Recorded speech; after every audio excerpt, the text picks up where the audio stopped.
Les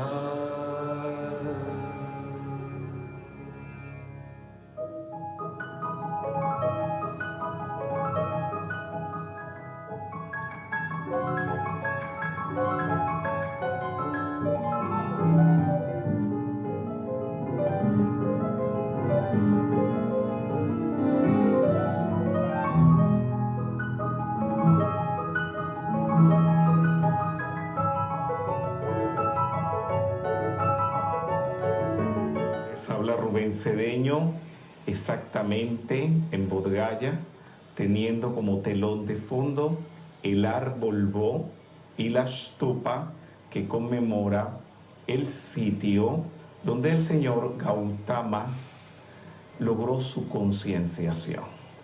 Pero no fue así como la gente lo dice. La concienciación del señor Gautama comenzó cuando él se escapó por primera vez del palacio de Kapilavastu y vio a un enfermo, a un pobre y a un muerto. Y se conmovió de tal manera que quiso buscar la solución a esos problemas de la humanidad. Yendo de vuelta a su palacio, vio un monje que lo vio en paz, tranquilidad, y allí él tomó la pista, la idea, el vija de lo que tenía que hacer, dedicarse a la meditación y a una vida interna, lo cual hizo posteriormente, escapándose del palacio ya definitivamente y dedicándose a unas austeridades que lo llevaron a un colapso donde prácticamente iba a desencarnar muy cerca de aquí. Suyata lo auxilia dándole el arroz. Él toma una escudilla que llevaba para comer, la tira al río preguntándole que si él iba a conseguir la iluminación, que la escudilla tomara el curso contracorriente, y si no, que se lo llevara a la corriente. La escudilla toma el curso contrario de la corriente.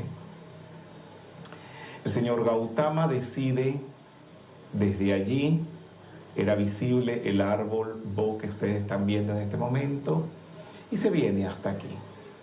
Y decide a la sombra de este árbol. No fue que él se puso en posición de meditación sin moverse, sino a la sombra de este árbol comenzar a recapacitar, a buscar primero que nada una solución a los problemas de la humanidad. Esto es lo que algunos otros también han buscado, solución a los problemas de la humanidad.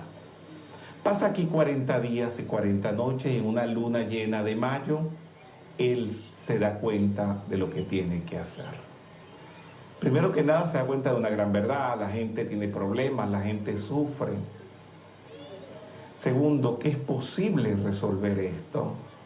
Tercero, ¿cómo?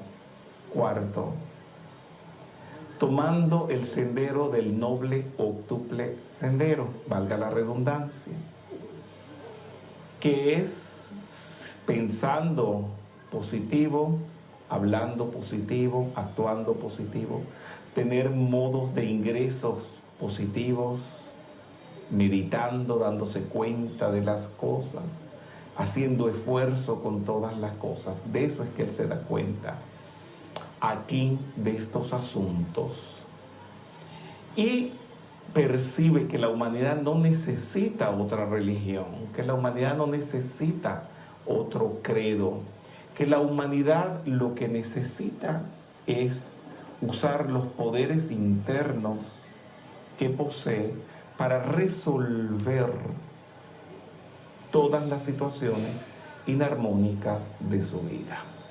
Parece una tontería lo que él descubrió, pero no lo es, porque lo fuerte, lo delicado de esto está en realizarlo, no en escucharlo. Escucharlo es fácil. Cualquiera, hasta un niño lo oye y dice, sí, lo entiende. Pero vivir una vida completamente sin pensar nada negativo ni de ti ni de nadie, eso cuesta. Generalmente uno ve a los grandes líderes espirituales, gentes muy probadas en estos asuntos, siendo negativas, diciendo cosas negativas, pensando cosas negativas, actuando negativamente, criticando, condenando, haciendo barbaridades. Pero si eso es lo que hace todo el mundo. Han pasado 2500 años de eso y la humanidad todavía no ha concienciado esto a plenitud. Cuando eso se conciencia a plenitud, viene la concienciación absoluta, que es a lo que se le ha llamado la iluminación.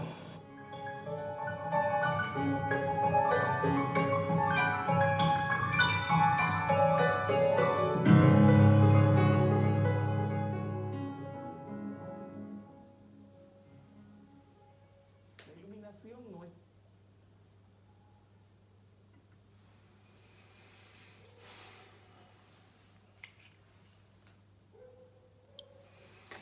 Muy buenas tardes, queridos amigos. Les habla Fernando Candiotto desde la ciudad de Buenos Aires, en la República Argentina.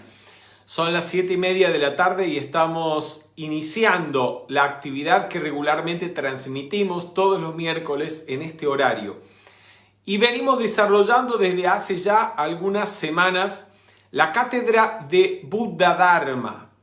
A todos aquellos que deseen al finalizar esta cátedra recibir su certificado de asistencia, les sugerimos que envíen un mensaje, pongan like, soliciten a través de este mismo medio, a través de los mensajes, ese certificado de asistencia para que podamos computar de esta manera su presencia durante las actividades. Estábamos escuchando minutos atrás a Rubén Cedeño en el árbol Bo, en el lugar preciso donde el señor Gautama logró su plena concienciación, su completa iluminación. Y hacía mención Rubén Cedeño a las 4 nobles verdades que fueron la primera enseñanza que el señor Gautama comunicó a sus estudiantes. Y que no la comunicó fue la primera, pero no fue la única vez. La repitió cantidad de veces. Y también le solicitaba a sus estudiantes más aventajados que la comunicaran a los nuevos. ¿Por qué? Porque las 4 nobles verdades son la base de la enseñanza del señor Gautama y la base de la enseñanza espiritual. A veces podemos tener ante estas instrucciones, como por ejemplo en metafísica, los pilares de la metafísica, podemos tener la falsa idea de que, porque es la primera enseñanza que recibimos, tal vez es algo sencillo y facilito para los principiantes, pero en realidad, tanto en pilares de la metafísica como en las 4 nobles verdades tenemos el basamento, tenemos los cimientos y más que los cimientos, el primer piso, el segundo piso, el tercer piso, el cuarto piso, sobre el cual se edifica nuestra espiritualidad. En el caso de las 4 nobles verdades que comunicar el señor Gautama, nos permiten meditar en ellas, reflexionar en ellas, tomar la fuerza interna que nos lleva a buscar liberarnos del sufrimiento, entender las prácticas, por el porqué de las prácticas que nos conducen finalmente a la iluminación. Y la plena comprensión de las 4 nobles verdades solo se adquiere precisamente cuando se llega a la comprensión. No es enseñanza para memorizarla intelectualmente y decir yo ya esto lo sé, ya me lo sé de memoria. No. La gracia de las 4 nobles verdades, como de toda la enseñanza interna, es vivenciarla. Y realmente empiezan a tener comprensión de las 4 nobles verdades los iniciados. Cuando un estudiante o un discípulo de la jerarquía alcanza la primera iniciación, es que comienza a tener verdaderamente una comprensión amplia de las 4 nobles verdades. Y esa comprensión se completa recién cuando el estudiante logra la 4ª iniciación mayor. Vamos a compartir a continuación algunas palabras. Primero les quiero recordar el material de apoyo a este curso. Lo tenemos en los libros Buddha Dharma de Rubén Cedeño, Dorje Supremo, también del mismo autor, y Camino del Medio, que reúne los discursos dados por el señor Gautama para esta nueva era de Acuario.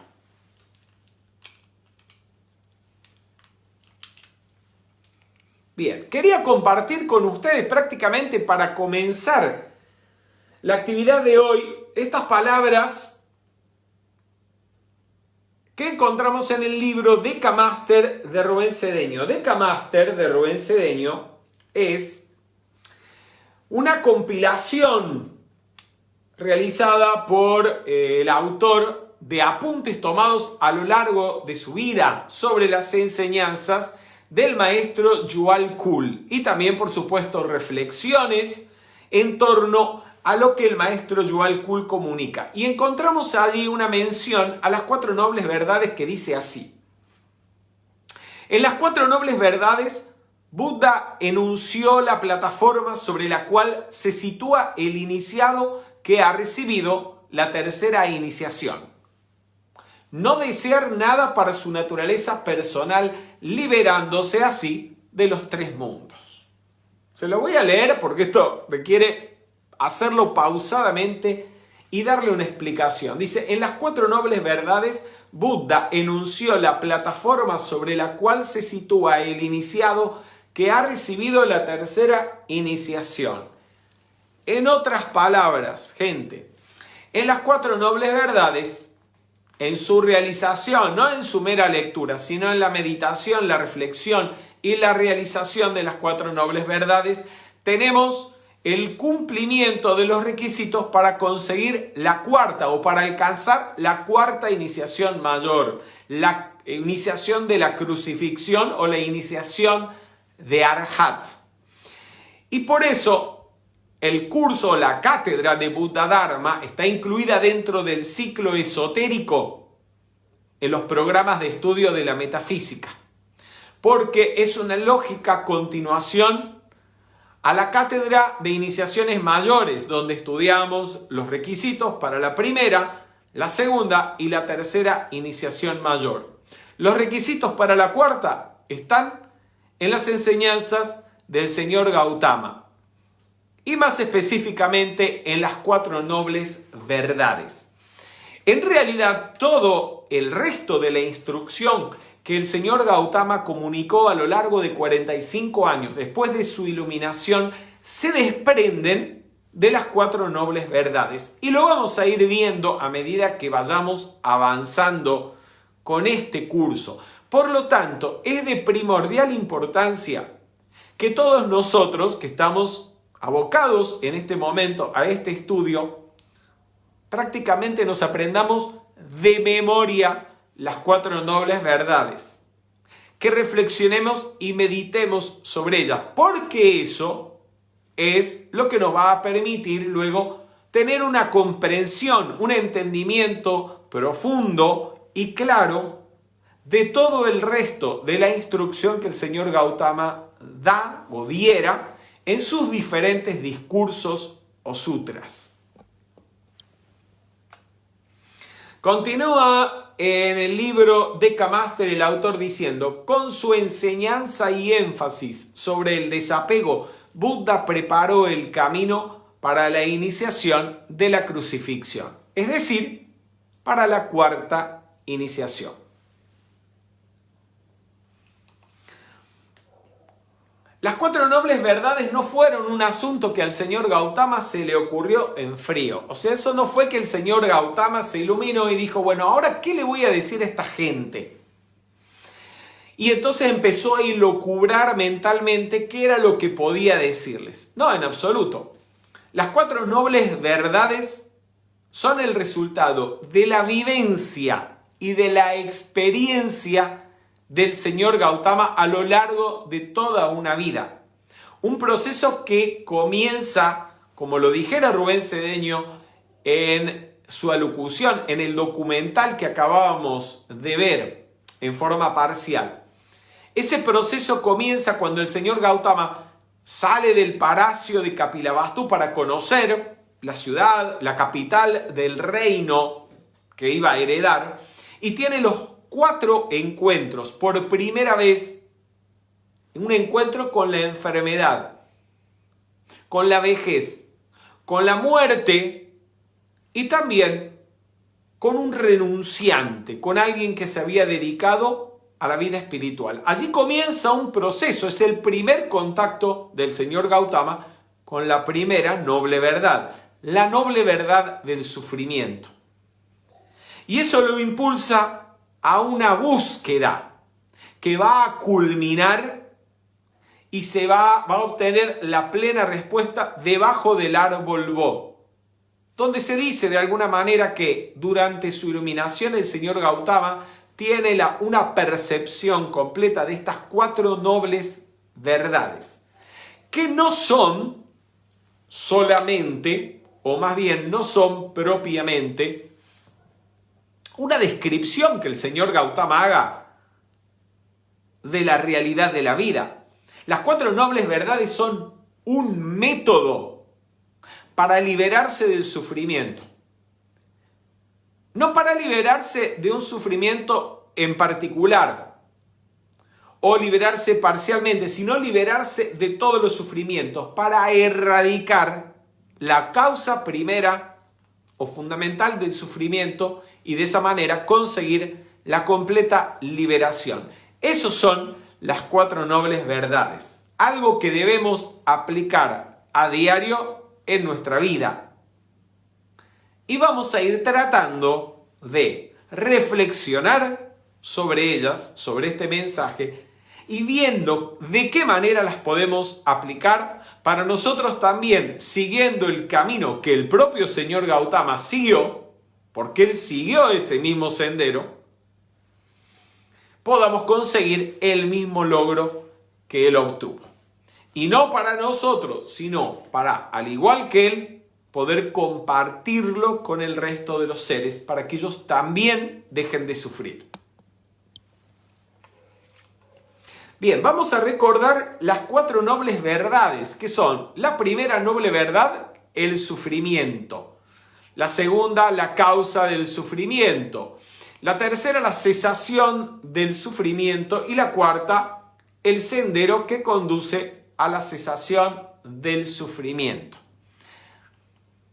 De nuevo, vamos a memorizarla. Les pido que lo memoricen. Primera noble verdad, el sufrimiento. Segunda noble verdad, la causa del sufrimiento. Tercera noble verdad, la cesación del sufrimiento.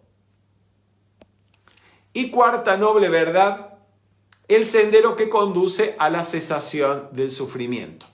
Habíamos explicado en actividades anteriores que podemos agrupar en forma lógica estas 4 nobles verdades en 2 pares.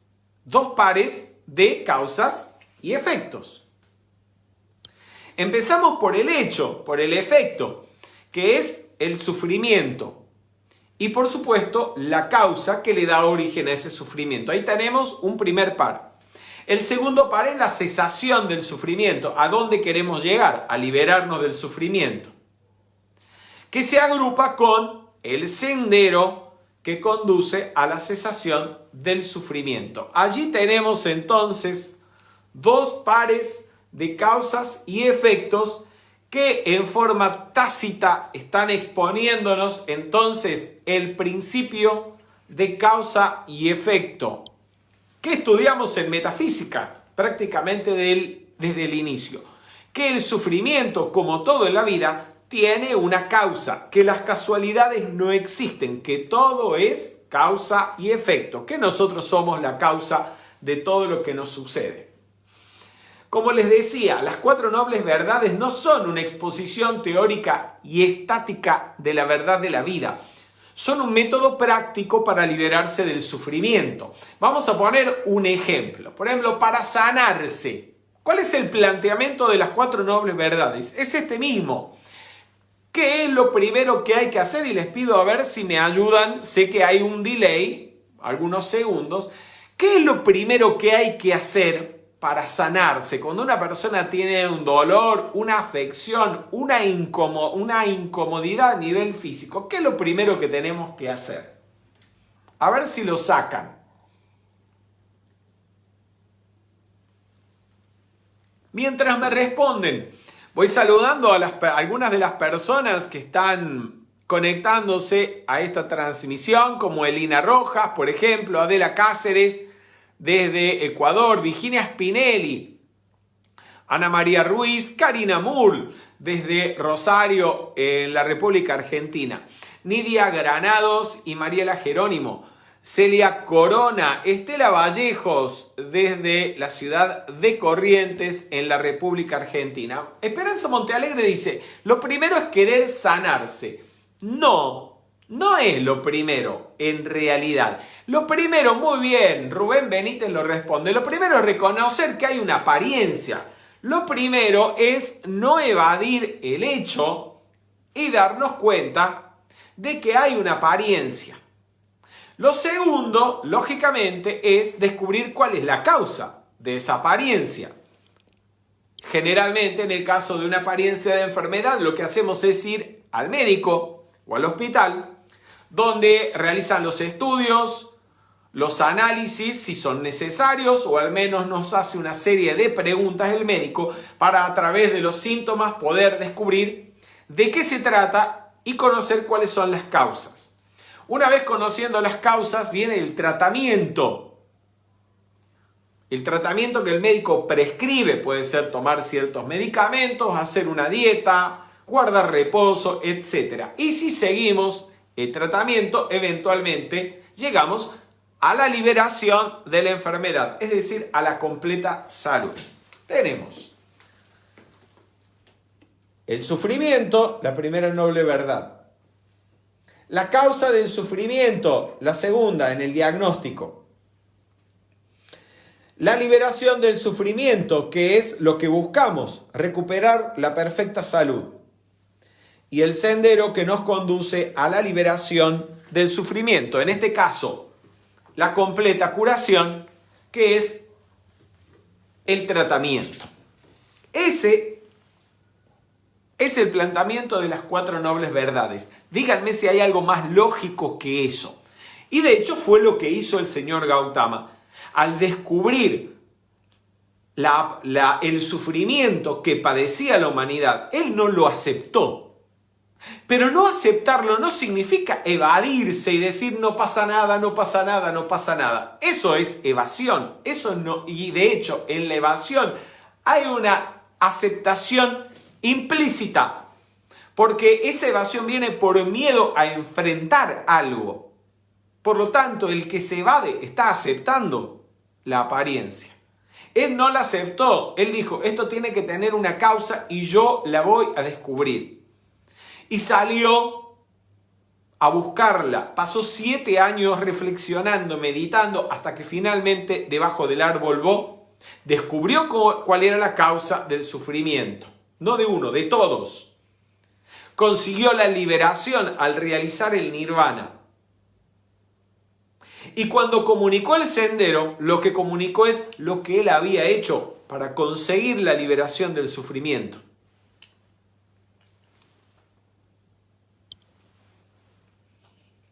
Bien, vamos a avanzar entonces. Las 4 nobles verdades están relacionadas también con los 2 tipos de seres o las 2 clases de seres a los que se refiere el maestro Kuthumi en el libro A los pies del maestro. Recordemos que el libro A los pies del maestro es el libro donde encontramos los requisitos para la primera iniciación mayor. Para la primera iniciación mayor fue tipificada por el Maestro Jesús en su vida con su nacimiento en la gruta de Belén. La segunda iniciación, que también fue tipificada por el Maestro Jesús con el bautismo, tiene los requisitos, los encontramos en el libro La Voz del Silencio. Los requisitos para la tercera iniciación, representadas por la transfiguración del Maestro Jesús, los encontramos en el libro Luz en el Sendero, firmado por Mabel Collins. Y la cuarta iniciación mayor, representada por la crucifixión del Maestro Jesús, encuentra sus requisitos expuestos en las 4 nobles verdades, como acabamos de leerlo en las palabras del Maestro Yuval Kul. Dice el Maestro Kuthumi en el libro A los pies del Maestro: en el mundo hay 2 clases de seres, los sabios y los ignorantes. Y esta sabiduría es la que nos interesa. Estos 2 tipos de seres están representados en la rueda de la vida. A ver, aquí tengo a un lado, ustedes ven el tancá de la rueda de la vida. La rueda de la vida es una representación de muchas cosas. Allí está representado parte de lo que descubrió, de lo que vio, de lo que percibió el señor Gautama en su iluminación, cuando percibió el sufrimiento de todos los seres y los distintos estados de conciencia en que los humanos vivían o vivimos, y cómo en cada uno de esos estados de conciencia de los seres humanos que están en la rueda de reencarnaciones, lo que hay es sufrimiento. Y también están representados otros elementos de los cuales vamos a ir hablando progresivamente. En el centro de la rueda de la vida encontramos en el propio eje 3 animalitos de los cuales voy a hablar en breve, en minutos nada más, que son un cerdo, una serpiente y un gallo.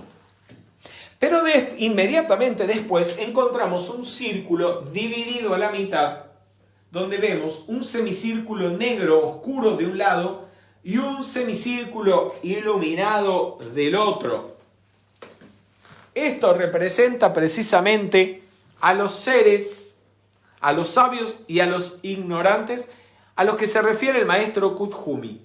Las 2 primeras nobles verdades hacen referencia y están relacionadas entonces con el semicírculo oscuro de la rueda de la vida. Es la humanidad que vive en el sufrimiento, los seres, porque no solamente la humanidad, hay seres de otros reinos que también están atados a la rueda del sufrimiento. Viven en el sufrimiento, viven generando causas que los mantienen atados a esa rueda de dolor. Y los vemos aquí en este semicírculo como producto de su ignorancia generan mal karma, lo cual los lleva a descender a los mundos inferiores de la rueda de la vida. Los mundos inferiores de la rueda de la vida los ven ustedes representados allí y ya hablaremos de ellos oportunamente. Son el mundo de los animales, el mundo infernal y el mundo de los pretas o de los espíritus hambrientos. Luego tenemos en el otro semicírculo iluminado a los sabios que viven una existencia iluminada o que se están dirigiendo hacia la iluminación. Ellos buscan liberarse del sufrimiento, saben que existe la liberación y están tratando de seguir ese sendero. Son los seres, los sabios que conocen la enseñanza, conocen el Dharma y tratan de vivir de acuerdo con esa enseñanza, tratan de vivir de acuerdo con el Dharma. De ese modo se van elevando a los mundos superiores de la rueda de la vida y allí, oportunamente, alcanzan la liberación total. Por eso vemos estos seres que van ascendiendo en este semicírculo que representa la existencia iluminada hasta llegar a convertirse en Budas. Y desde allí se desprende un sendero que los saca de la rueda de la vida.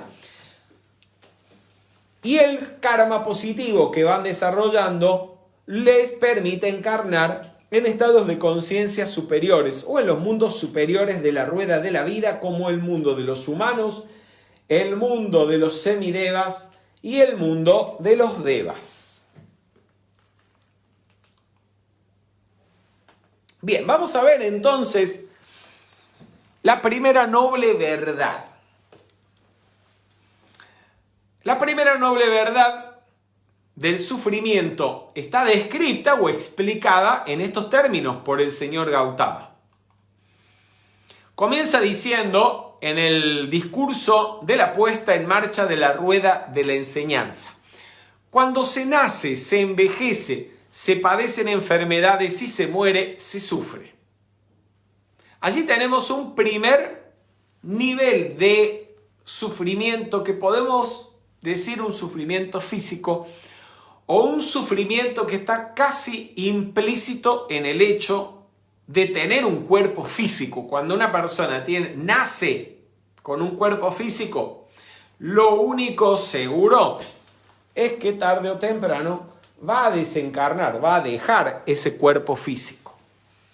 Mientras el individuo esté condicionado por la ignorancia y por lo tanto condicionado por el karma, entonces el nacimiento le asegura envejecimiento, enfermedades y muerte. Por eso estoy haciendo la aclaración, no sé si se dan cuenta, que estamos hablando de cuando el individuo está condicionado por la ignorancia. A medida que conoce la enseñanza interna y la pone en práctica, se va liberando. Por ejemplo, en metafísica, aprendiendo los principios universales y a vivir de acuerdo a ellos. Al conocer los 7 rayos y aplicarlos, al usar el poder del yo soy, al activar la conciencia crística en nosotros, empezamos a liberarnos, por ejemplo, de las apariencias de enfermedades, de muchos sufrimientos. Aunque hay sensaciones molestas, como por ejemplo el hambre, que oportunamente puede suceder que usted tenga hambre y tenga que esperar un par de horas para comer, que están de alguna manera implícitos en la condición de tener un cuerpo físico. Allí tenemos entonces el primer nivel de sufrimiento, en el cual encontramos también a los animales que comparten con los seres humanos ese primer nivel de sufrimiento. Ellos también sufren al nacer. En algunos casos, sobre todo los animales domésticos o aquellos que están en contacto con el hombre, suelen padecer de enfermedades. Muchos de ellos, como las vacas, los cerdos, suelen desencarnar o morir a manos de los seres humanos y en ello también hay sufrimiento. Y los que no, mueren de muerte natural o comidos por otros animales. Luego tenemos 2 niveles más profundos de sufrimiento. Dice el señor Gautama: asociarse con lo que no agrada, separarse de lo que se desea, no tener lo que se desea, causa sufrimiento. Estamos allí en un nivel de sufrimiento emocional producto del apego, producto de aferrarse a lo impermanente, ya sea a nivel físico, a objetos o personas en el plano físico, a sentimientos tóxicos sobre todo, que son los que producen sufrimiento, a apegarse a puntos de vista, a ideologías, y todo eso produce sufrimiento porque todo eso cambia, todo eso es impermanente, y cuando cambia, se sufre. Aun cuando no cambia, el temor a perderlo, aun cuando aparentemente se crea tenerlo, el temor a perderlo ya hace que se sufra. Y tenemos por último, que remata esta primera exposición de la primera noble verdad, el señor Gautama diciendo: en síntesis, el apego a los agregados es sufrimiento. Cuando hablamos de los agregados, recordemos que los agregados de la personalidad vienen a ser los vehículos inferiores. Lo que está diciendo allí que el apego a los vehículos inferiores que conforman la personalidad o el yo personal es sufrimiento. El apego al cuerpo físico, El apego, por lo tanto, a los objetos de los sentidos, a todo aquello que vemos, tocamos, olemos, saboreamos o escuchamos es sufrimiento. El apego a los sentimientos, a los deseos, sobre todo los sentimientos tóxicos, y el apego, como decíamos, a los pensamientos, a las ideas, al pasado, a las ideologías. Todo eso es, per se, sufrimiento. En otras palabras, la primera noble verdad del sufrimiento se puede sintetizar en esta única frase: el apego a los agregados de la personalidad es sufrimiento. La palabra utilizada por el señor Gautama para referirse a la primera noble verdad, al sufrimiento, es dukkha. Dukkha es una palabra pali que encierra todas las desdichas del ser humano. Con la palabra dukkha ocurre algo similar a lo que sucede con la palabra dharma y a tantas otras palabras en sánscrito o en pali, que tienen una connotación y tienen tantos significados que no se pueden traducir en una sola palabra en ninguna otra lengua, sobre todo en ninguna otra lengua, ninguna lengua moderna. Dukkha quiere decir, miren, todo esto es sinónimo de conflicto, de sufrimiento, de dolor, descontento, desilusión, insatisfacción, aflicción, angustia, incomodidad, malestar, frustración o tensión. Todo eso es dukkha.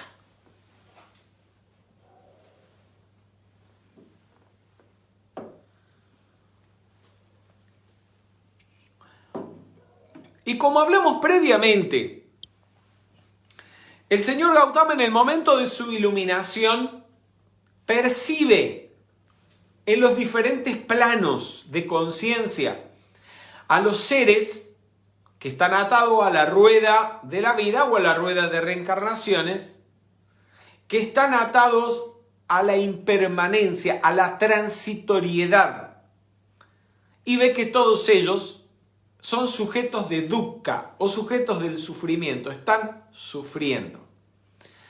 Eso está reflejado, esa visión del señor Gautama está reflejada en la rueda de la vida en los 6 mundos, que los vamos a estudiar a continuación para ahondar en nuestra reflexión acerca de esta primera noble verdad.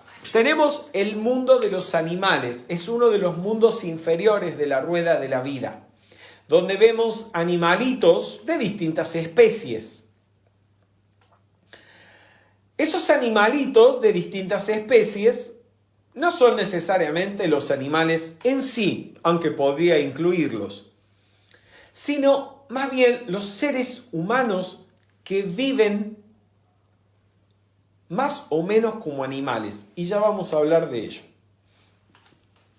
En este estado de conciencia del mundo animal, la mayoría de los seres sufren, sobre todo producto de la ignorancia crasa, de la ignorancia básica, de la ignorancia del no sé. No sé nada, no sé hablar bien, no sé leer y escribir, no sé trabajar, no sé cómo utilizar una computadora, no sé cómo utilizar un celular, no sé cómo tomarme un taxi o un avión, no sé cómo ganarme el dinero, no sé cómo llevar el pan a mi casa. Ese no sé, le quito poder, esa ignorancia básica es la causa por la cual sufren los seres en el mundo de los animales. Y eso produce temor. La ignorancia produce miedo.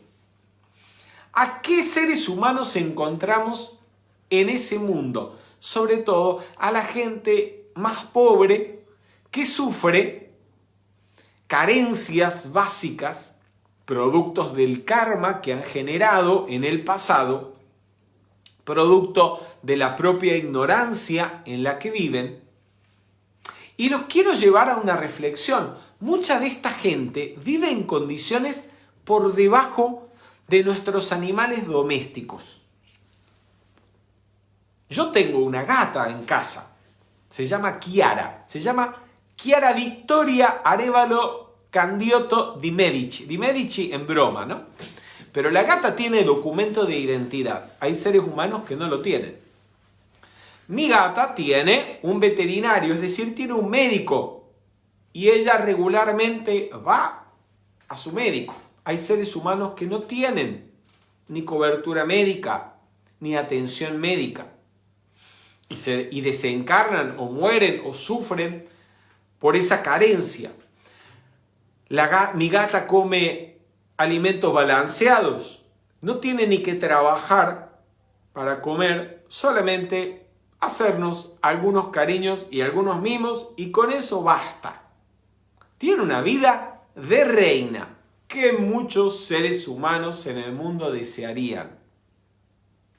Díganme si no es lógico o si no es razonable este hecho de asociar en la rueda de la vida el sufrimiento de los seres que están en el mundo animal.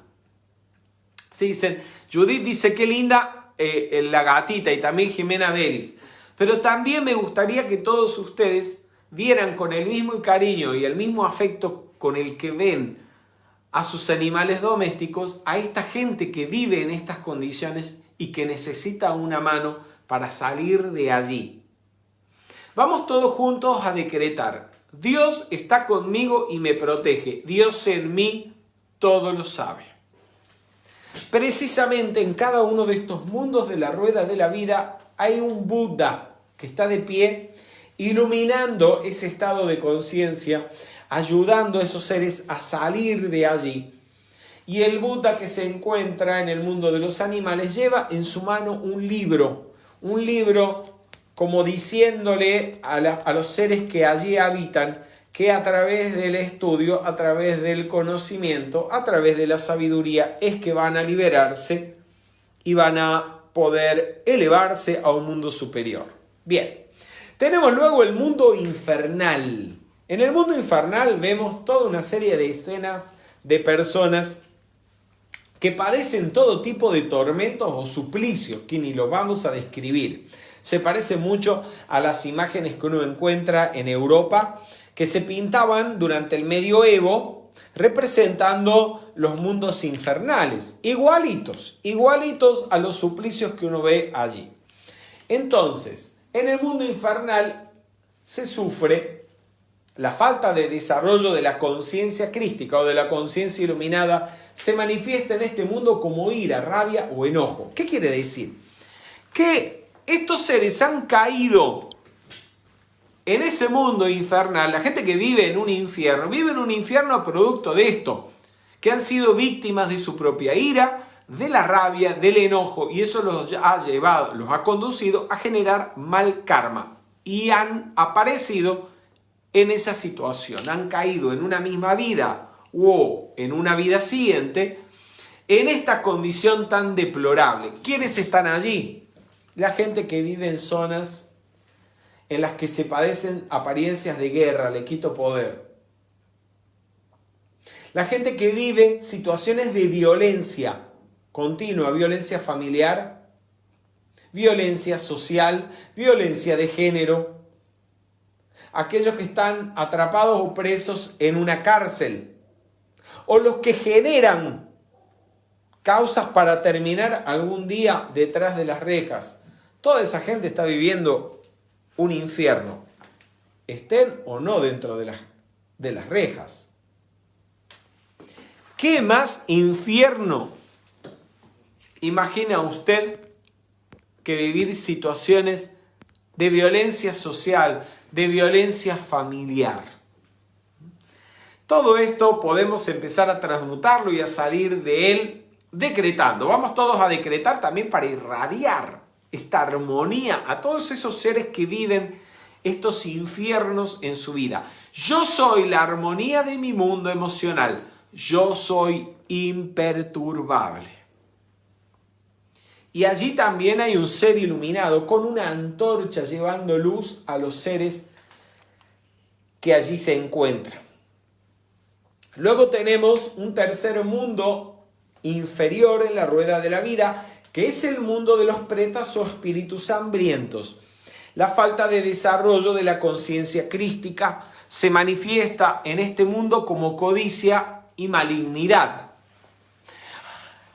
Aquí encontramos seres representados, miren, algo característico, con vientres abultados y, como se ve especialmente en este o también en este otro, cuellos y gargantas muy finos, muy delgados. ¿Qué simboliza esto? Es obvio.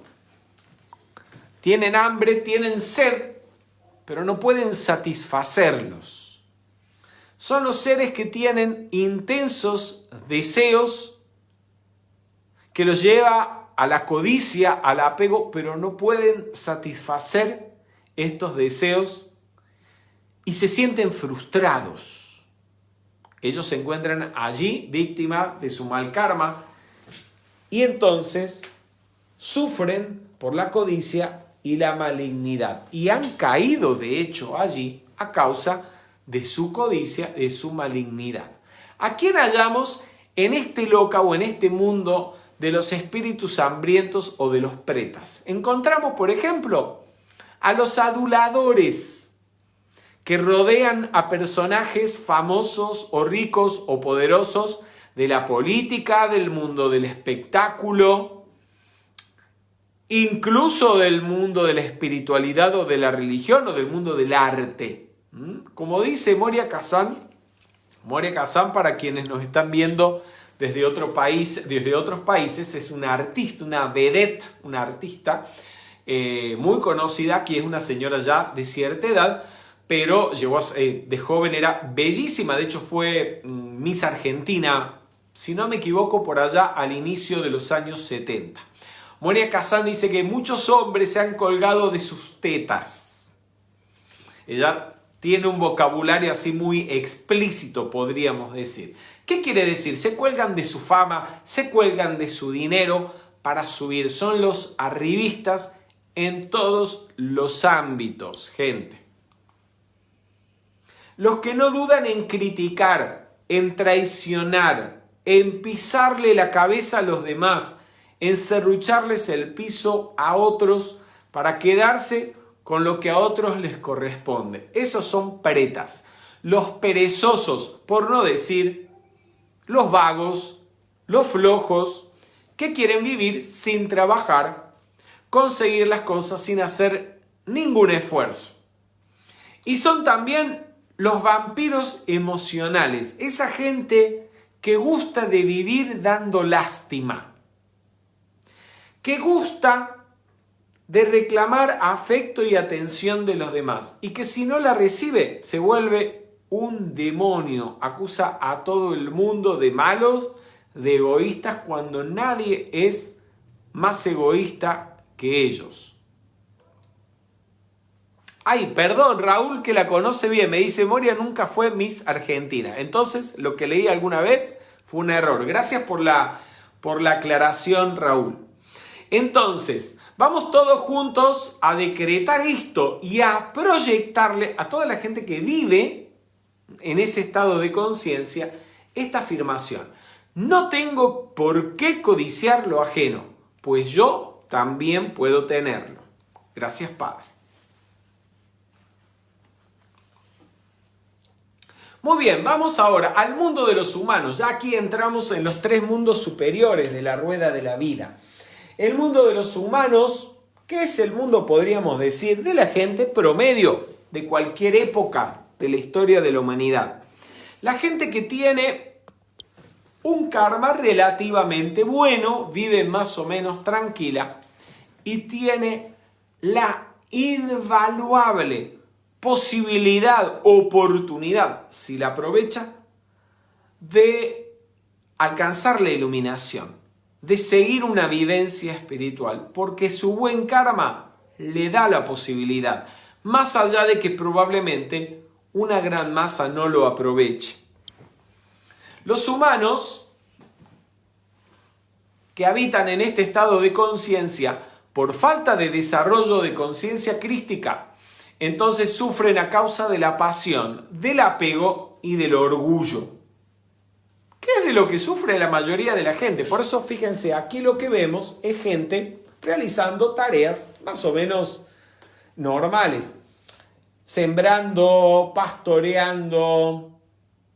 Aquí hay una pareja conviviendo, una madre o un padre alimentando a su hijo. Por supuesto, representaciones de tareas de otras épocas. Hoy en día pondríamos tal vez a un oficinista, a un actor, a la gente en su departamento conviviendo con pareja o hijos, etc. La gente que habita en este estado de conciencia sufre sobre todo por la pasión, por el apego, que tarde o temprano lleva al sufrimiento.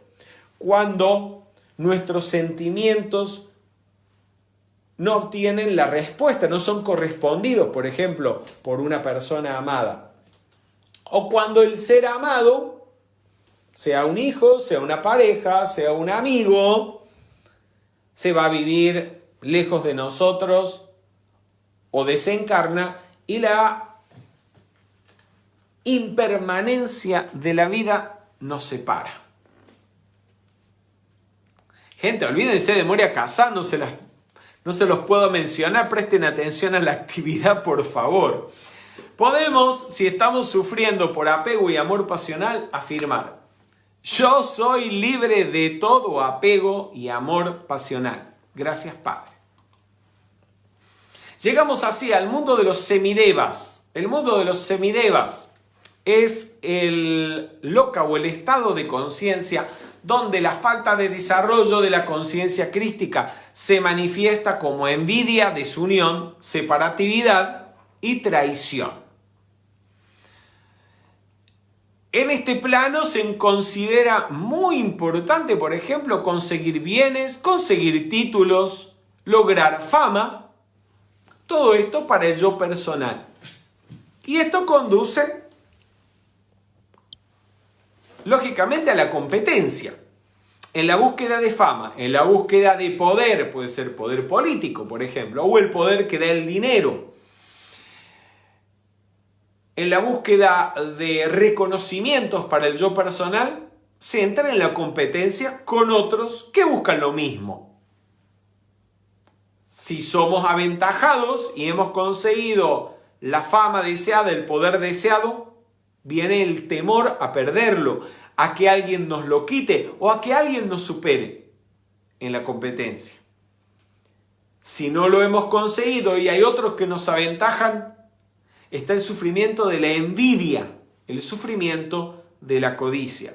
Todo esto es típico, aunque en realidad todos los seres humanos en todos los mundos de la rueda de la vida pueden sufrir un poco más o un poco menos por esto. En este mundo de los semidevas es la causa mayor de sufrimiento, de dukkha. Y aquí vemos gente, por ejemplo, del mundo de la política, del mundo del deporte, de la realeza o la nobleza, o medio nobleza, del mundo del espectáculo, que aunque uno los vea en las revistas y en algunos medios de comunicación sonrientes, muy bien vestidos, con sus joyas más brillantes, en realidad esa gente también sufre. Y a veces resulta evidente ese sufrimiento. Podemos proyectarle, o si nosotros mismos nos hallamos en esta situación, afirmar: yo soy el amor unificador de Dios, disolviendo toda apariencia de envidia y separatividad en mí y en toda la humanidad. Yo soy uno contigo. Y llegamos entonces al mundo más elevado dentro de la rueda de la vida, que es el mundo de los devas, es decir, el mundo de los seres de luz. Pero estos seres aún con un alto grado de evolución, aún encontrándose en ese mundo de los devas, a causa de su buen karma y del conocimiento del Dharma, del conocimiento de la enseñanza interna que ellos tienen. Aún habiendo alcanzado un muy buen renacimiento y probablemente se encuentren en la vivencia o el sendero espiritual, no están completamente liberados. Periódicamente, ocasionalmente, cometen errores y también son sujetos de sufrimiento de vez en cuando. ¿Producto de qué? De la estupidez. A veces dicen estupideces sin darse cuenta, no por mala voluntad, por inconsciencia, por insensatez, por no razonar. O a veces si son un tanto tosudos, el hecho de no querer escuchar les impide conseguir la completa realización del Dharma. O a veces simplemente son seres con una gran sabiduría, pero una sabiduría que todavía no es la completa iluminación. ¿A quiénes podríamos ubicar allí? Indudablemente a los seres que están en lo más alto de la vida de santidad, de la vida interna, de la vida espiritual. Allí les hemos puesto algunos ejemplos y a pesar de que creo que a nivel universalmente o en todo el mundo podríamos estar todos de acuerdo de la nobleza de alma y de espíritu de todos estos seres que estamos viendo en pantallas, sabemos por ellos mismos, por sus biografías, que han sufrido o que sufren. No es el sufrimiento, por supuesto, de los mundos infernales, del mundo de los pretas o de los animales, pero algún grado de sufrimiento padecen. Y podemos compadecernos de ellos también y enviarles pensamientos de positivos, comunicarles, transmitirles nuestra compasión a través de esta afirmación. Vamos, yo soy la sabiduría pura y absoluta, plenamente manifestada en mí. Gracias, Padre.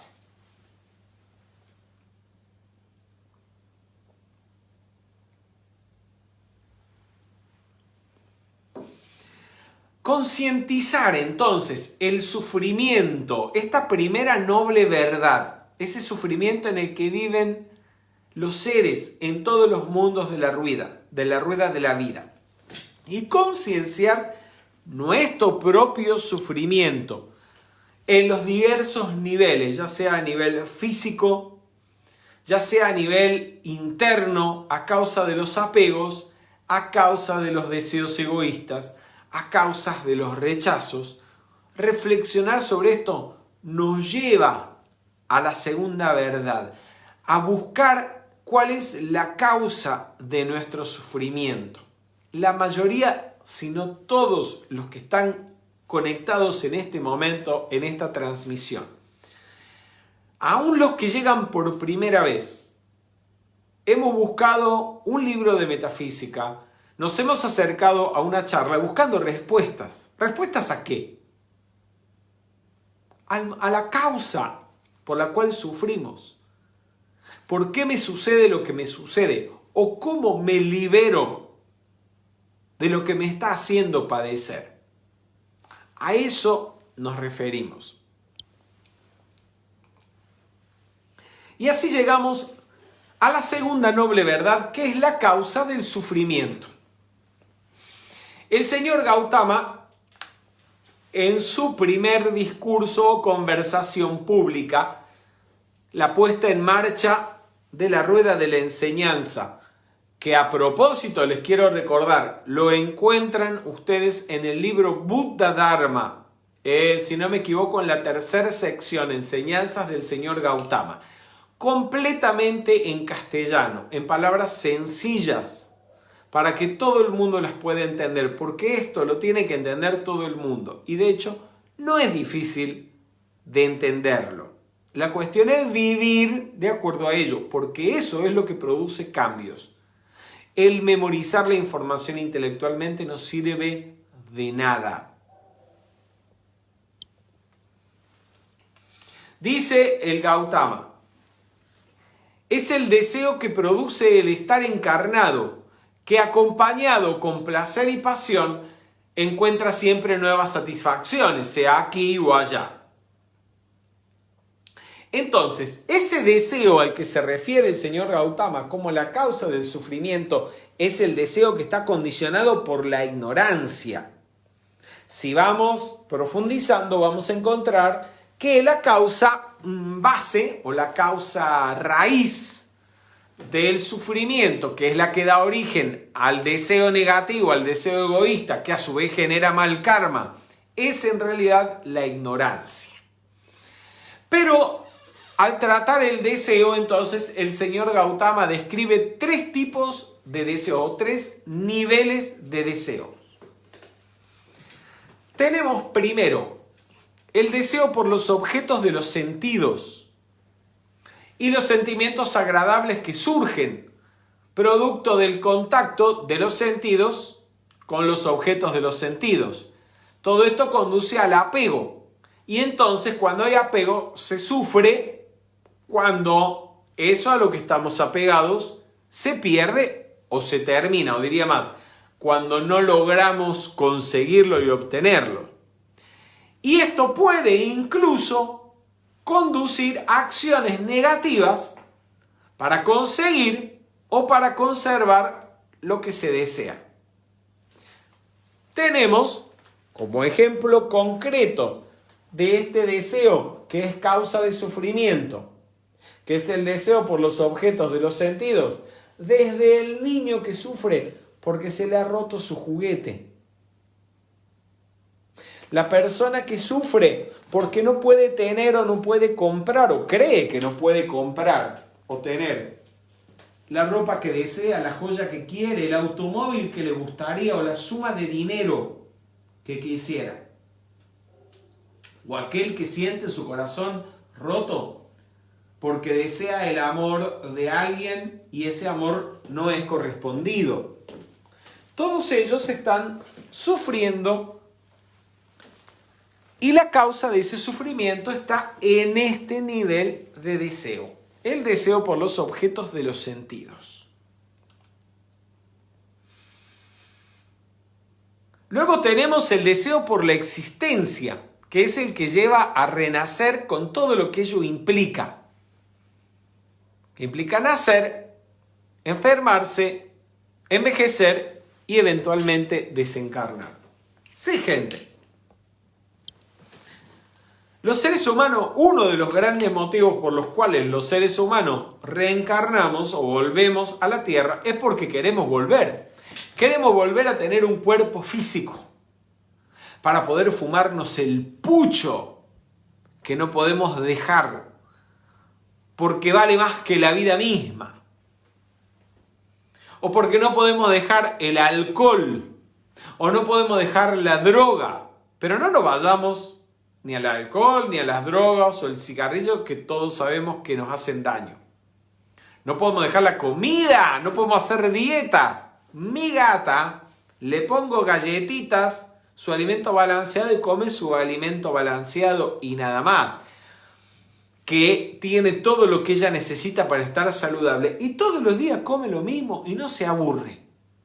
Pero nosotros nos ponen a hacer dieta, los dueños del animalito, ni la disciplina que le imponemos a nuestra mascota somos capaces aparentemente de seguir. Le quito poder. Estamos apegados a la comida, a lo que nos gusta. Y si nos sirven un plato que no es el que nos gusta, le falta un poquito de sal o está muy picante, armamos un escándalo. ¿Qué creen que es todo eso? Ese apego a el disfrute, el goce que los sentidos y el contacto con los objetos de los sentidos nos produce es lo que nos trae a la encarnación. Porque esos deseos solamente se pueden satisfacer teniendo un cuerpo físico.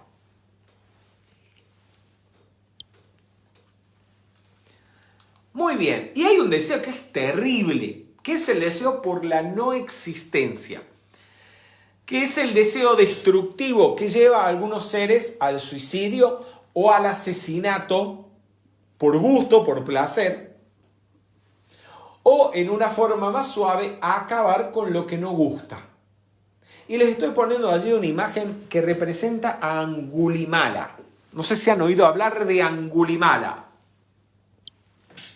Angulimala fue un asesino serial que había matado tanta gente que a cada víctima le cortaba un dedo y se había hecho un tremendo collar de dedos con las decenas o tal vez cientos de personas que había asesinado y le quitó poder. Y ese ser se convirtió, algún día les voy a contar la historia un poco más detalladamente, se convirtió en estudiante del señor Gautama, se arrepintió, por supuesto, de todos los desastres y barbaridades que había hecho y eventualmente se liberó. Estaba sujeto a ese tipo de deseo, el deseo por la no existencia. Hay gente que no es tan terrible como Angulimala, no andan matando por allí, llama Violeta y ley del perdón. Pero hay gente que gusta destruir lo que no ha construido. Hay gente que gusta de ir a fiestas a arruinarle la fiesta a los demás. Hay niños, lo vemos en los colegios primarios o secundarios, que no pueden ver a otra persona tranquila y feliz y disfrutan haciéndola sufrir, haciéndole bullying. Y hasta hemos visto a veces en algunos grupos de metafísica personas que han permanecido algún tiempo aparentemente en nuestras filas. Y digo aparentemente porque el maestro Saint-Germain dice que el que se va es porque en realidad nunca estuvo. En los planos internos, en la conciencia, nunca estuvo. Que lo que hacen es venir a los grupos para ver qué pueden destruir. Son unos pretas que se acercan al facilitador, al que dirige el grupo, a ver qué le pueden sacar. O que dan actividades de metafísica, pero no para comunicar el Dharma por amor y compasión a la gente que los oye, sino para ver qué le pueden sacar a esos estudiantes. Esos son pretas, que lo que buscan y lo que gustan es de destruir por malicia, por pura maldad, nada más. Por esos deseos tan terribles. Que por supuesto los hacen sufrir a ellos, porque ellos, si no están sufriendo completamente, cuando ese mal karma regrese, los hace descender o al mundo de los pretas o al mundo infernal, donde tienen que sufrir por los errores que ellos han cometido, además de sufrir por la condena de los que han sido víctimas de sus malas acciones.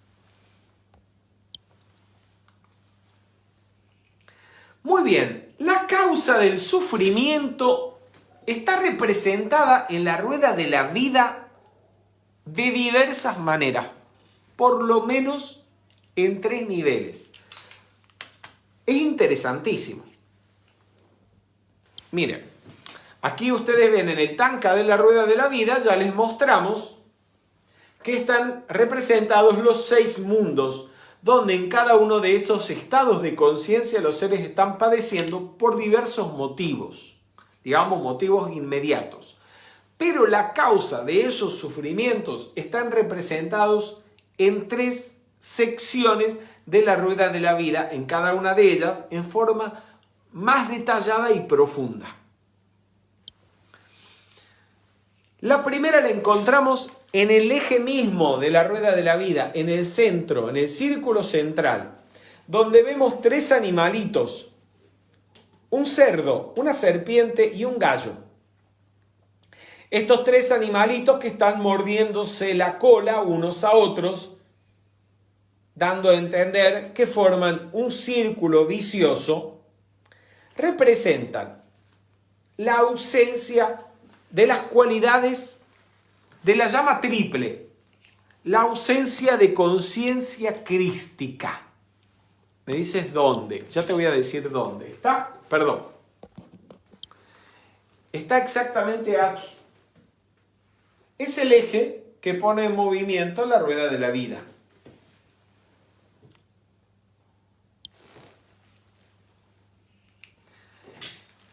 Entonces, el cerdo es la ignorancia.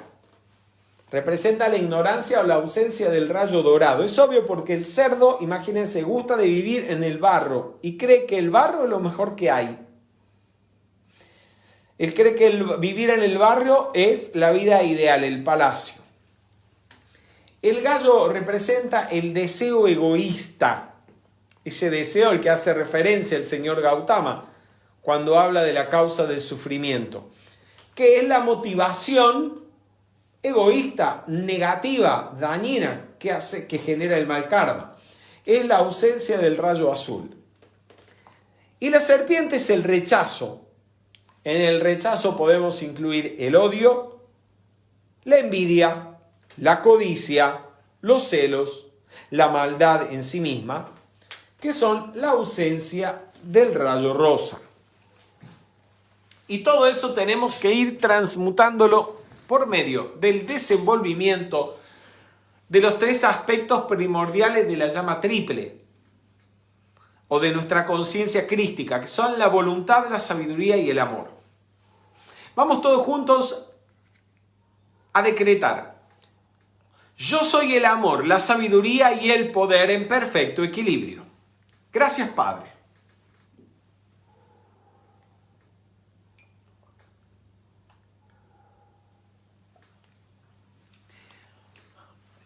La segunda verdad, la causa del sufrimiento, está también simbolizada en un modo aún más detallado en la corona de llama. Llama es la entidad, se los voy a poner aquí, es la entidad que sostiene entre sus manos la rueda de la vida. Esta especie de monstruo o demonio es el señor de la muerte, el señor de la impermanencia. Y él tiene una corona con 5 calaveras. Las 5 calaveras de llama representan los defectos opuestos a las sabidurías de un Buda, a las 5 sabidurías que desenvuelve o manifiesta un iluminado. Oportunamente hablaremos de esas 5 sabidurías. Pero sepamos ahora que al llevar esa corona llama representa que él es la personificación de las causas del sufrimiento. O sea, llama personifica junto con los 3 animalitos que acabamos de ver, el cerdo, el gallo y la serpiente, personifican la segunda noble verdad, la causa del sufrimiento. Esos 5 obstáculos o kleshas, como se los conoce en sánscrito, son los siguientes. El primero, como siempre, la ignorancia. El segundo, el yoísmo. El tercero, los deseos y apegos. El cuarto, los odios y rechazos. Y el quinto, el temor. Vamos a repetirlo para que lo vayan memorizando y se familiaricen con los kleshas. Hemos hablado ya de los kleshas previamente. En el curso déjenme recordar, en el curso de segunda iniciación, en el libro Segunda Iniciación, tienen explicados los kleshas. Y también en Ocultismo Develado, cuando hemos recibido o comunicado el curso de los Yoga Sutras de Patanjali, porque Patanjali también hace mención a estos 5 obstáculos. Estos 5 obstáculos o kleshas son la ignorancia de primero, Luego el yoísmo. De tercero, los deseos y apegos. De cuarto, los odios y rechazos. Y por último, el temor. Vamos de a uno. Bien, la ignorancia, ya hemos hablado que es la causa principal o primaria que condiciona el sufrimiento. Esa ignorancia es representada también en otro punto de la rueda de la vida que mencionaremos luego, que es el último círculo, el aro externo de la rueda de la vida, por un ciego. El motivo es ya más que claro. A propósito, les quiero recordar, seguramente ustedes están siguiendo los sábados las actividades que Rubén Cedeño nos está dictando, nos está comunicando sobre Krishna Dharma. Cuando ha hablado oportunamente del Mahabharata, Rubén nos habló de un personaje en el Mahabharata, que es un rey ciego, que representa justamente la ignorancia que es la causa de todos los males. A ver si alguno de ustedes recuerda cuál es el nombre de ese rey ciego. La ignorancia, que es la causa de todos los males, tiene varios niveles y es de distintos tipos. No es solamente la ignorancia de no saber, a la que hicimos mención cuando nos referimos al mundo de los animales, o sea, la ignorancia de no estudiar, de no tener conocimiento, de no saber hablar, etc.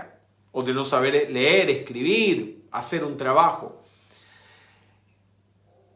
Esta ignorancia que es causa de todos los males es, y podríamos decir sobre todo, el punto de vista o la visión equivocada, errónea, distorsionada de la realidad.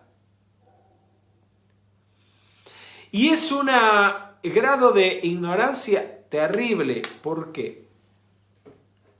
Porque el que lo padece y no está buscando liberarse de ella, no sabe que es ignorante. Es más, puede creerse un sabio y no hay peor ignorancia que la del ignorante que se cree sabio. Porque el ignorante que es consciente al menos de su propia ignorancia, algo sabe. Mientras que el ignorante que se cree sabio, probablemente lo sepa todo menos que es ignorante. Y por lo tanto, no sabe nada. Y todo lo ve distorsionado, por no decir todo lo ve al revés. Reflexionen mucho sobre ello. Bien, una de las ignorancias más grandes, tal vez la primera de la que nos tenemos que liberar, es el ignorar la impermanencia. Ignorar que aquello que tiene principio tendrá fin. Y que esto es una verdad indiscutible. Fíjense, de hecho, ¿por qué les pongo la rueda de la vida? ¿Por qué esta rueda de sufrimiento, valga la redundancia, se simboliza con una rueda? ¿Qué hace una rueda? Una rueda gira. Una rueda está en movimiento continuo. Una rueda simboliza la impermanencia misma. Y el ignorar esa impermanencia, que representa la rueda en este caso, es una de las grandes causas del sufrimiento. Podemos distinguir dos niveles de impermanencia. Hay una impermanencia que podríamos llamar ordinaria o una impermanencia grosera. Grosera no de maleducada, yo diría, sino grosera de evidente. Una impermanencia evidente, que es la de que todos los fenómenos tienen un inicio y tienen un final. Por ejemplo, el más concreto para cualquier ser humano, que todo el que nace un día desencarna, que todo lo que tiene inicio tiene un final. No solamente el cuerpo y la vida del ser humano en el plano físico. Drita Rastra, muy bien, Roxana Quinteros. Drita Shastra. No, perdón, es Dhritarashtra. Qué difícil pronunciar ese nombre. Dhritarashtra, le quito poder. Dhritarashtra, el rey de los Kaudavas, exactamente, es el rey ciego. Exacto. El hermano de Pandu, que era el rey vidente. Bien, seguimos entonces. Tenemos entonces esta impermanencia ordinaria. Este vaso un día se va a caer y se va a romper. Esta corbata, este traje, se pondrán viejos y habrá que regalarlos o botarlos a la basura. Es el edificio mismo en el que uno vive en 50, 100, 200 años. Lo demolerán para construir otro o algo con él ocurrirá. Todo esto es impermanente. Pero fíjense que aún en la impermanencia, en esta impermanencia ordinaria, somos poco o nada conscientes que en realidad las cosas, todo lo que es impermanente, no es que tiene un inicio, aparece de la nada, en un momento, se mantiene igual y de pronto un día ocurre algo y desaparece. No es así. Sino que todo eso que en un momento aparece o surge, está continuamente cambiando.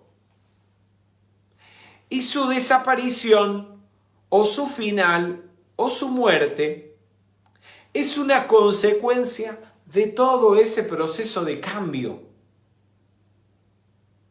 El mismo hecho de que sea impermanente hace que esté continuamente cambiando y transformándose. Pero esa impermanencia, que podríamos llamar una impermanencia sutil, no es tan evidente a nuestros sentidos. Pocas veces reflexionamos en ella. Uy, perdonen. Se mueve el sol, está vivo. Pocas veces reflexionamos en ella y en realidad no vale solamente reflexionarla, sino hay que observarla y vivenciarla. Y a través de la meditación, o más correctamente, a través de la práctica de la observación consciente o a través de la práctica de la atención, se llega a percibir claramente y en modo directo esta impermanencia sutil. Cuando en las mañanas estamos haciendo la práctica de la observación consciente, todas las mañanas a las 10:30, desde hace ya como 200 días, venimos haciendo una media hora de esta práctica. Y seguramente muchos de ustedes que ya la conocen, lo están haciendo por su cuenta. Esa observación, por ejemplo, de la respiración, la observación de las sensaciones, la observación de los sentimientos y la observación de la mente y de los pensamientos, nos permite darnos cuenta de cómo algo que aparentemente es estático, como el cuerpo, o una sensación o un sentimiento, en realidad está cambiando de instante en instante. Las sensaciones, la mayoría de ellas, duran segundos, cuando más minutos, pero aún en un minuto que dura una sensación, si usted la observa profundamente, es una vibración. Por lo tanto, no es continua, sino que está como los latidos de un corazón pulsando, a veces a gran velocidad. Y al no haber una atención penetrante, concentrada, uno la percibe como algo estático, un dolor, por ejemplo, o un placer que ha durado tantos segundos, tantos minutos, tantas horas. Pero si usted lo observa, en realidad está continuamente cambiando. ¿Qué hablar de los sentimientos? que cambian a gran velocidad. Basta cambiar el foco de la atención, aquello en lo que estamos pensando, para que los sentimientos cambien. Y aún más rápidamente cambian nuestros pensamientos. Cambian tan rápidamente, y a veces son tantos los que sostenemos en la mente, que probablemente si yo les pidiera que me digan qué estaban pensando 1 hora atrás o 2 horas atrás, antes de que iniciara esta actividad, pocos de las casi 500 personas que están conectadas en este momento, pocos, si acaso alguno, me podría decir qué era lo que estaba pensando. Quiero creer que durante esta charla están muy atentos y concentrados en lo que estamos conversando. Pero en cualquier momento en el que estén más o menos libres, seguramente no pueden recordar ni lo que estaban pensando hace 5 minutos. Por ello es sumamente importante vivenciar la impermanencia. No solamente comprenderla como algo intelectual. Cuando usted la comprende como algo intelectual, eso no produce resultados, no produce cambio alguno en la vida. Usted cree que sabe de la impermanencia y sigue viviendo igual que antes. Pero cuando a través de la observación plena uno la vive y transforma esa vivencia a través del discernimiento en experiencia, eso es sabiduría, y esa es la sabiduría que va borrando, eliminando la ignorancia de la impermanencia, el ignorar la impermanencia. Muy bien, la ignorancia da origen al yoísmo.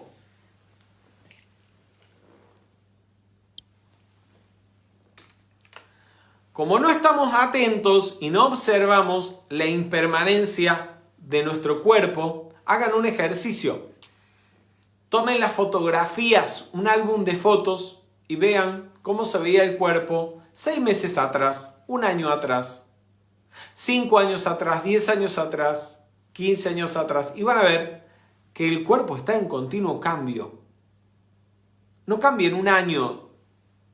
Todos los días se está cambiando. De hecho, aunque no te des cuenta, pero tu cuerpo no está igual a como lo levantaste de la cama esta mañana. Algún cabello se te cayó o te afeitaste. Hay células que murieron y fueron reemplazadas por otras. Eso pasa todos los días, todo el tiempo. Entonces, el cuerpo es impermanente.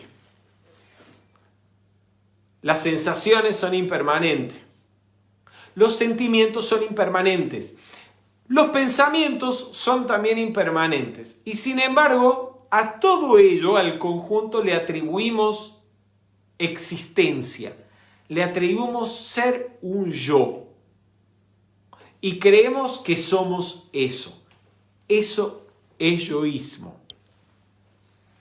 Es la identificación de la persona con su cuerpo físico o con su persona o con la personalidad, es decir, con los cuerpos inferiores, físico, etérico, emocional y mental.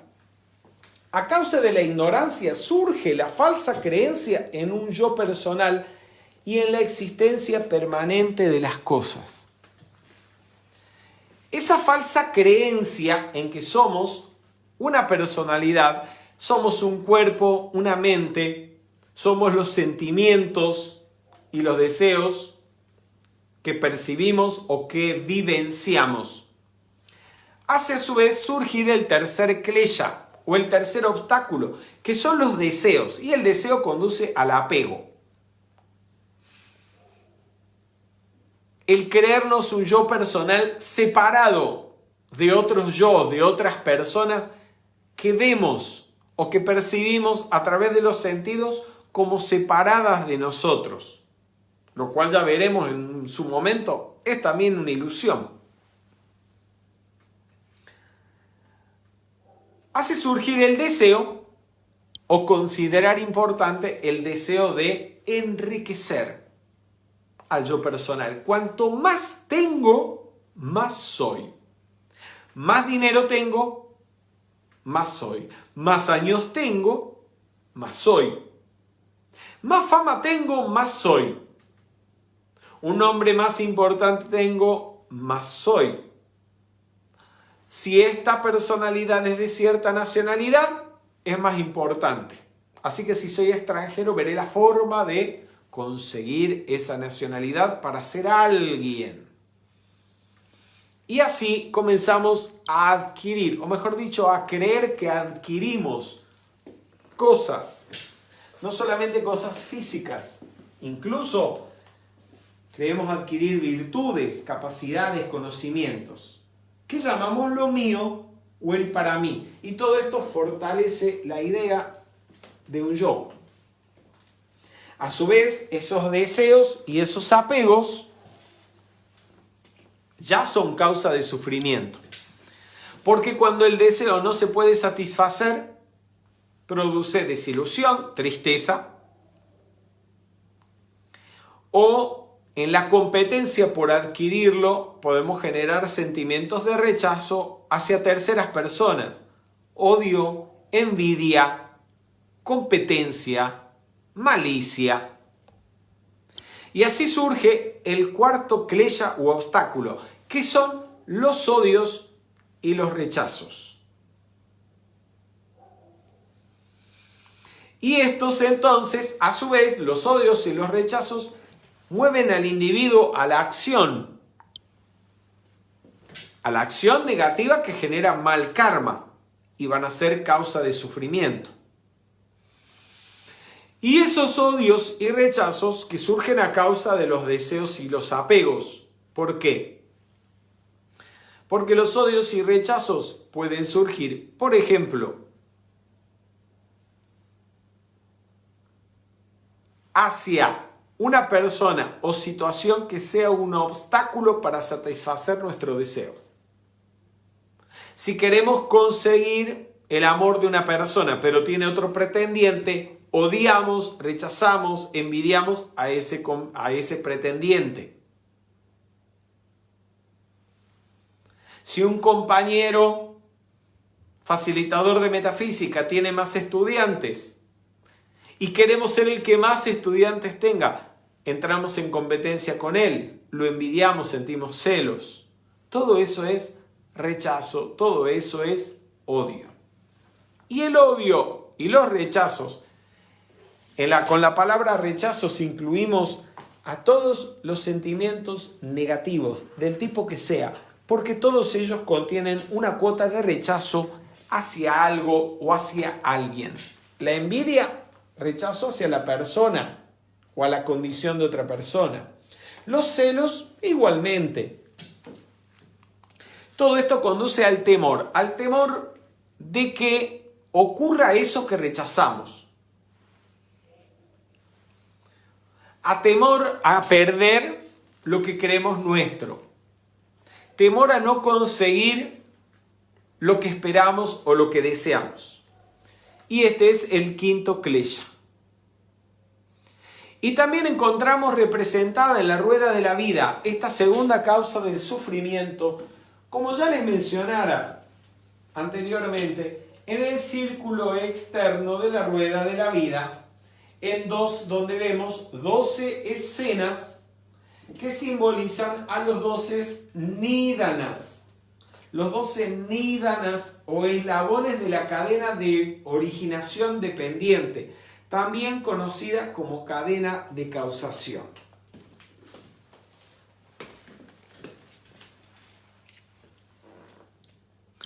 De esta segunda noble verdad, el señor Gautama desarrolló todo un discurso explicando al detalle, ya no ni en 3 pasos, ni en 5 como lo acabamos de ver, sino en 12 pasos, explica de qué manera, desde su origen en la ignorancia hasta su finalización en la desencarnación, el ser humano se ata a sí mismo a la rueda del sufrimiento y de qué manera, liberándose o rompiendo uno o todos esos eslabones, se libera de esa cadena de sufrimiento.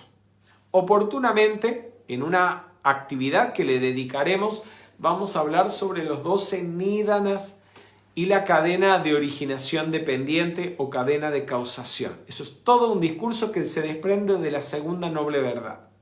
Hay todo un discurso que se desprende de la primera noble verdad y que es el segundo discurso que el señor Gautama le dio, la segunda conversación que tuvo con esos 5 primeros ascetas, esos 5 primeros compañeros que él tuvo durante sus años de búsqueda y que se convertirían en sus primeros 5 seguidores, estudiantes, discípulos.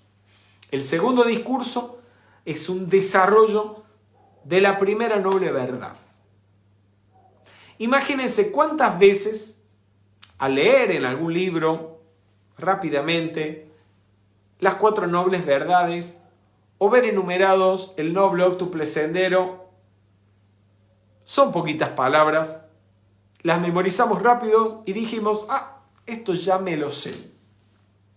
Lleva toda una vida de observación, reflexión y meditación, conocer, vivenciar y realizar las 4 nobles verdades. Y como les dijera al inicio de esta actividad, cuando leímos las palabras del maestro Yuval Kul al respecto de esta enseñanza, es solamente un iniciado el que tiene alguna idea, o mejor dicho, una percepción clara de las 4 nobles verdades.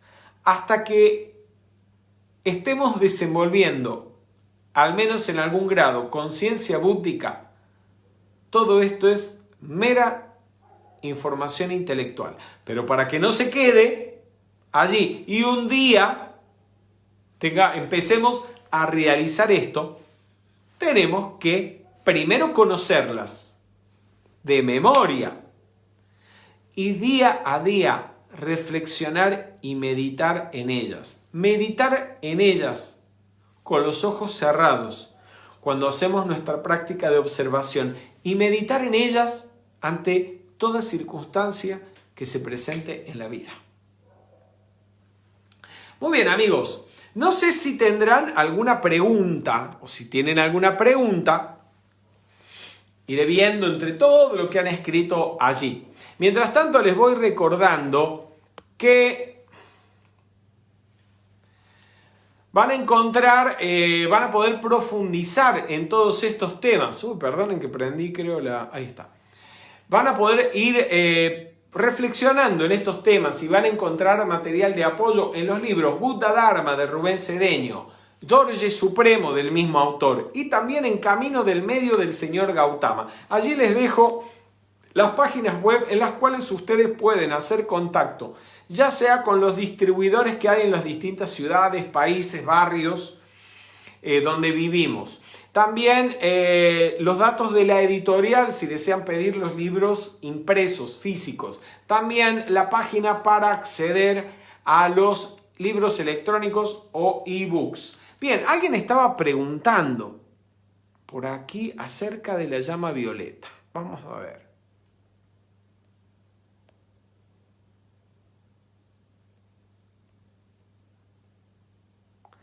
Ángela Feas dice, para liberarse de las causas de sufrimiento, ¿se puede invocar la llama violeta? Bien, por supuesto que se puede invocar la llama violeta, pero te voy a decir qué es. ¿Qué es la llama violeta? Para invocar a algo uno tiene que saber de qué se trata. Aunque el maestro Saint Germain dice, aunque no sepan mucho ni de mí, ni de la llama violeta, y ni siquiera crean que existo, invóquenme. Invoquen la llama violeta. Y vean si funciona o no funciona. O sea, un modo de ir descubriendo y conociendo qué es la llama violeta es, aunque uno no sepa mucho de ella, estudiar, por supuesto, y también invocarla. Ahora, cuando la estudian y reflexionan y meditan en la llama violeta, van adquiriendo conciencia, se dan cuenta que la llama violeta es la compasión, es el amor compasivo, el perdón, el amor liberador. Esas son las cualidades que los maestros le atribuyen a la llama violeta. Para que esa llama venga a nosotros o actúe en nosotros, somos nosotros los que nos tenemos que convertir en lo que la llama es. Es decir, tenemos nosotros que volvernos el amor compasivo.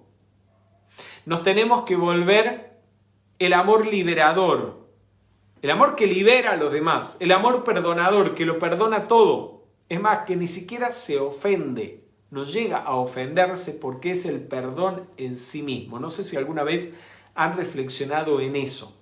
Si usted es el perdón, si usted dice yo soy la ley del perdón y la llama violeta transmutadora, que usted es el perdón. Si usted es el perdón, usted no se ofende por nada. Porque usted ya aún antes de que surja el agravio o cuando el agravio surge, usted ya ha perdonado, porque usted es el perdón per se, por sí mismo. Ahí no hay lugar. Si usted es la llama violeta, usted no se ofende por nada. Si usted es la llama violeta, como afirmamos, yo soy un pilar de llama violeta, usted es un ser de amor compasivo. Y la motivación que lo impele a actuar es siempre el amor compasivo hacia los demás. Ahora, te pregunto a la persona y a todos, ¿ustedes son el amor compasivo? ¿Ustedes actúan todo el tiempo en función del bienestar de los demás? ¿Ustedes son el perdón a priori, que no se ofende por nada? La única motivación que los impulsa a vivir y a actuar, a hablar y a pensar es todos los días y todo el día liberar a los demás. Porque hasta que eso no sea así, ustedes decretan de la boca para afuera, yo soy un pilar de llama violeta, pero no son todavía un pilar de llama violeta. Esto no quiere decir que no decreten la llama violeta, decrétenla, porque de poner la atención en eso, de decretarlo, pero sobre todo de meditar en esto de lo que estamos hablando, en ser eso que estamos afirmando, es que nos vamos a volver eso. ¿Y qué pasa? Ya lo vamos a ver cuando lleguemos a la cadena de originación dependiente, a esos 12 nidanas. El primero es la ignorancia.